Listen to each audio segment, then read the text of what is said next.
continuação do livro O Poder do Desejo Positivo, de T.L. Osborne, capítulos 8 e 9. Capítulo 8. Inquirir e descobrir. Jesus proclamou um estilo de vida ilimitado. Quase tudo quanto ele disse ou fez era contrário às recomendações do sistema religioso. A própria ideia de boas novas era uma afronta à atitude sectária e mesquinha daquelas quanto à vida.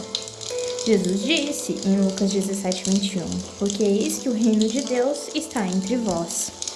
Ele atribui a importância às pessoas. Todas as coisas que pedir você poderá ter, Marcos 11:24. Era assim que ele ensinava. De onde surgiu a ideia de que devemos contentar-nos com nada? O maior dos mestres, Jesus explicou que os gentios, em Mateus 6:32a, aqueles sem fé no Deus verdadeiro, constantemente procuram e buscam o que comer, beber e vestir. Com isso, Cristo deu a entender que eles sempre se esforçariam para obter apenas coisas básicas para a vida, sem nunca ter o suficiente. Entretanto, no tocante aos filhos de Deus, os quais têm fé nele, Jesus afirmou: de certo, vosso Pai Celestial bem sabe que necessitais de todas essas coisas. Em Mateus 6:32. Em outras palavras, todas as coisas boas da vida foram criadas e colocadas aqui para aqueles que creem em Deus, e a Ele servem. Quando você compreender o plano de Deus, de nada tem falta, em Salmos 34:10, Davi escreveu em Salmos 23:1, o Senhor é o meu pastor, nada me faltará. O apóstolo Paulo desejou que não necessitareis de coisa alguma, em 1 Tessalonicenses 4:12. Jesus ensinou, mas buscai primeiro o reino de Deus e a sua justiça, e todas as vossas coisas vos serão acrescentadas. Em Mateus 6:33. Todas as coisas na vida, tudo que você pode comer, beber, vestir e desfrutar, são para você. E qual a condição? Jesus mandou inquirir, ou seja, buscar até entender o reino de Deus em você e a justiça de Deus em você. Em outras palavras, o âmbito da família dele e a sua posição certa dentro da família. O reino de Deus está entre vós, consta em Lucas 17:21. Simplesmente significa que o âmbito, um domínio de Deus, ou seu centro de ação, habitação ou estilo de vida, tem seu quartel-general em você. Então, Deus criou esse mundo, Deus é o dono desse mundo, Deus tem direito de governá-lo, Deus quer governá-lo através de pessoas como você e eu. E é isso que é o reino de Deus na Terra. O livro de Gênesis explica que Deus criou esse mundo e tudo quanto nele há. Deus criou o homem e a mulher à sua própria imagem e semelhança e os colocou para ter domínio sobre a terra, reproduzir-se e enchê-la, dizendo: eis que vos tenho dado, em Gênesis 1:27-30. Tinha a autorização do Criador para utilizar tudo de bom na terra para a saúde, felicidade, sucesso e o cumprimento desse sonho. No nível de Deus, Deus falava com Adão e Eva no jardim, eram amigos e sócios. Davi disse que Deus fez as pessoas um pouco menor do que eles mesmos. Salmos 8:5. Coroou-os de glória e honra, deu-lhes domínio sobre as obras de sua mão e pôs tudo sobre os pés delas. Salmos 8:5 e 6. Deus criou as pessoas para compartilharem o seu domínio. Esse é o seu reino nas pessoas. O plano de Deus baseava-se na mútua integridade. A palavra de Deus era sua obrigação com Adão e Eva. A palavra de Deus era a obrigação deles para com ele. Mas o inimigo de Deus, Satanás, tinha inveja do seu plano e de deixar as pessoas que ele criara compartilhar o seu domínio.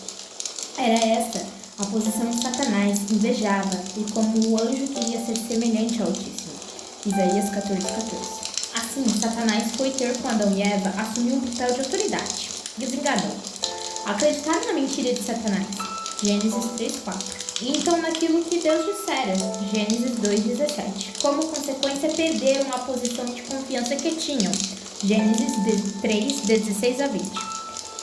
Já desqualificados para viverem ao nível de Deus, foram separados do seu âmbito e sucumbiram diante do papel de subserventes da escravidão ao Senhor que escolheram, Satanás. Como poderiam recuperar sua posição original? Não poderiam, pois tinham pecado. A lei de Deus decreta que a alma que pecar, essa morrerá. Ezequiel 18:4-20. O salário do pecado é a morte, Romanos 6:23.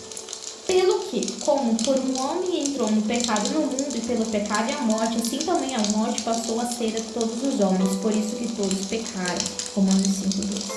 O amor teve uma ideia, mas Deus é amor, 1 João 4:8.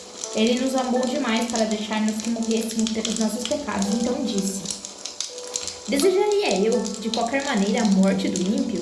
Diz o Senhor Jeová: não desejo antes que se converta aos seus caminhos e viva, mas desviando-se do justo da sua justiça e cometendo iniquidade, fazendo conforme todas as abominações que fez o ímpio, porventura viverá?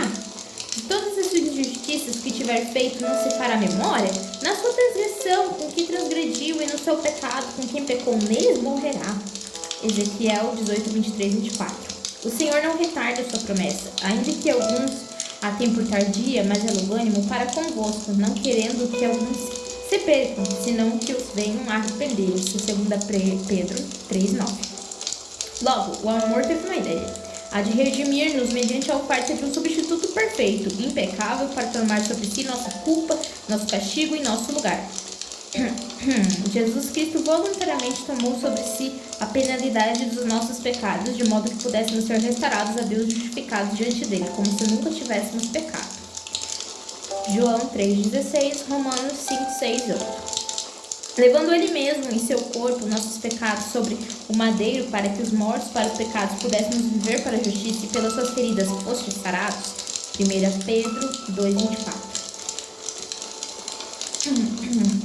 Depois de Jesus ter suportado nosso castigo, Deus ressuscitou-o dos mortos. Atos 2,32, Atos 3,15. Então ele enviou seus seguidores para contar a toda criatura, Marcos 16,15, o que ele fizer em favor delas. Prometeu que cada pessoa que cresce nas boas novas nasceria de uma nova vida, da parte de Deus, seriam aceitas de volta na sua família. João 1,12, 2 Coríntios 5,17, João 3,16, 36, 1 João 5,12. Uma vez que o pecado algum pode ser castigado 2 vezes, e dívida alguma pode ser paga 2 vezes, já não somos culpados diante de Deus, e nunca mais poderemos voltar a ser condenados ou julgados por causa dos nossos pecados do passado. João 5,24, Romanos 8,1. Agora, a justiça de Cristo é acreditada à nossa conta, 2 Coríntios 5,21.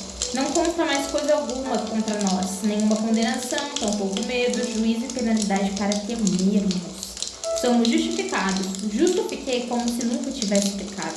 Agora tivemos com a vida com Deus novamente, transmitida a nós por um milagre do seu amor. Romanos 6,4, Gálatas 2,20. O que temos de fazer é crer que Jesus Cristo tomou nosso lugar e nosso castigo. Agora Deus pode voltar para casa, e nós nele, seu Espírito Santo pode habitar em nós, podemos nascer de novo. A vida dele pode voltar a ser nossa vida. E esse é o reino de Deus em nós. Jesus disse: mas buscai primeiro o reino de Deus e a sua justiça, e todas essas coisas vos serão acrescentadas. Mateus 6,33. Procure em primeiro lugar esse relacionamento. Deseje e descubra a justiça de Deus. Em segundo lugar, princípio para buscar, a fim de que todas essas coisas vos sejam acrescentadas. Mateus 6,33. E é a justiça de Deus. O que significa justiça? Significa a capacidade de ficar em pé na presença de Deus sem o sentimento de culpa, inferioridade ou condenação. Somente podemos fazer assim quando entendemos como Jesus pagou nossas dívidas, tomamos sobre si nossos pecados, assumiu a nossa culpa, sofreu a nossa penalidade, morreu no nosso lugar, em nosso nome, a fim de podermos ser redimidos, restaurados a Deus, justificados diante dele, como se o pecado algum tivesse existido em nossa vida. Deus está dizendo: quando você não só inquirir e compreender a mim, ao meu domínio, como também a si mesmo e a posição certa no meu âmbito, sua vida será conforme originalmente sonhei para você. Todas essas coisas lhe serão acrescentadas. Mateus 6,33. Ele está dizendo: minha vontade é que você tenha domínio da vida, viva em abundância e concretize meu sonho de acreditar e de ajudar outras pessoas a descobrirem essa vida. Capítulo 9. Confiança que Deus tem em nós. A mudança de Deus do mundo nunca foi criada para que poucos monopolizassem, foi criada para que todas as pessoas desfrutassem e utilizassem em prol do bem e a glória de si mesmas, de Deus e do próximo. Há, porém, leis que tornou parte integrante do universo. Todos aqueles que as aplicam podem tornar-se realizados e possuidores. Até mesmo os incrédulos que buscam descobrir tais leis podem aplicá-las e se tornar vencedores na vida. Por outro lado, até mesmo os cristãos que não inquirirem, não descobrirem essas leis, nem as aplicarem, poderão viver como perdedores físicos e materiais. O plano de Deus é que seus filhos governem o mundo, possuam os seus tesouros, monopolizem a sua abundância e desfrutem e utilizem dela. Ele, porém, decretou certas leis. Qualquer indivíduo que as descobrir obterá rica colheita, seja ele crente ou incrédulo. Jesus disse: porque faz que o seu sol se levante sobre os maus e bons e a chuva desça sobre os justos e injustos. Em Mateus 5:45, parte B. O princípio de vencer: o crente que é indisciplinado e preguiçoso nos princípios comerciais não prosperará, apesar da espiritualidade. Pode orar pedindo um milagre material, mas ficar sem nada. Por outro lado, o descrente que é astuto, dinâmico, diligente nos princípios comerciais pode pôr em prática a lei divina do sucesso e formar um império. O crente que não quer lavrar o campo e semear os grãos parecendo espiritual, ora por um milagre na colheita, porém acabará sem nada. Um incrédulo que lavrará a terra e fizer o seu plantio se fará uma rica colheita. Deus nos encarrega de descobrir suas leis e o sucesso disciplinar nós mesmos como membros da sua família, tornando-nos edificadores dos impérios materiais no seu mundo. Obrigada por ter escutado até aqui. Em breve continuarei com os próximos capítulos do livro. Deus abençoe.